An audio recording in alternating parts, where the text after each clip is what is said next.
大家好，我是曹伟东。前段时间呢，美国的朱姆尔特级的导弹驱逐舰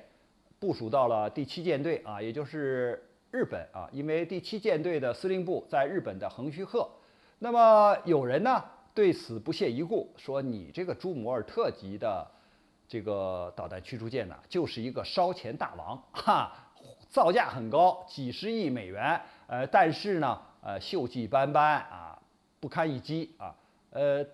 那么我并不是这么看的。首先呢，这个朱姆尔特级的导弹驱逐舰呢，它是吨位最大的导弹驱逐舰，因为它的排水量达到了1.5万吨，比我们的这个101号就是南昌舰排水量大，比日本的比如说它的现在金刚爱宕级的导弹驱逐舰的排水量也要大啊。那这样一来呢，就是它的排水量很大，而且它的隐身性能是目前各种水面舰艇中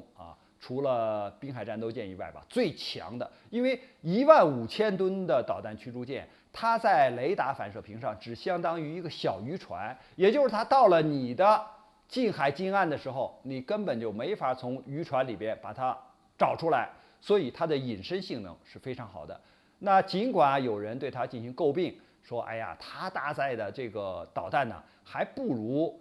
它的这个阿利伯克级的导弹驱逐舰，虽然人家只有9000吨，但是人家搭载的导弹数量比它多。那即使它的导弹数量少一些，它打完你它也不是没有这种能力啊。比如说马克57这种发射装置，它打完你之后，它跑了，你还没找着它呢，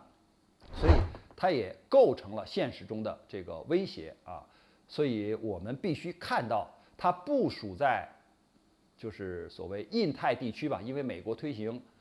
就是所谓印太战略嘛，它也可能开到这个印度洋去但主要是部署在日本的横须贺美国第7舰队它属于在这个区域里边。所以我们既要看到它技术还不是完全那么成熟，它的数量比较少，因为只建造了3艘，但是你也要看到它的长处，就是隐身性，还有它的这种电力推进还有采用的一些新技术那这个是未来它可以把这些在实践中检验过的技术或者进行完善的技术，那加装到比如新型的导弹驱逐舰上，比如说阿利伯克级的3型的，或者是未来4型的这种驱逐舰上是有可能的呀。所以我们必须看到它的这种长处。当然，它配备给第7舰队，很显然是针对中国和俄罗斯的因为它是部署在日本，部署在我们的家门口那这样一来呢，就等于是在威胁着我们，是在就是用它来和我们的这个海上的军事力量来进行比拼所以我们通过呢，就是美国这次把朱姆尔特级的最先进的导弹驱逐舰部署在第7舰队，部署在我们家门口。我们既要看到美国在加强它在印太这个地区的军力部署，我们也要看到它的这种最先进的武器装备，因为它在就是新世纪以后就是把这个福特级的航空母舰作为大型的水面舰艇支柱。朱姆尔特呢是作为中型的水面舰艇支柱，那么滨海战斗舰呢是作为小型的近海近岸作战的这种支柱。那现在我们周边这个早就领教了滨海战斗舰了，那现在又来了中型的支柱，就是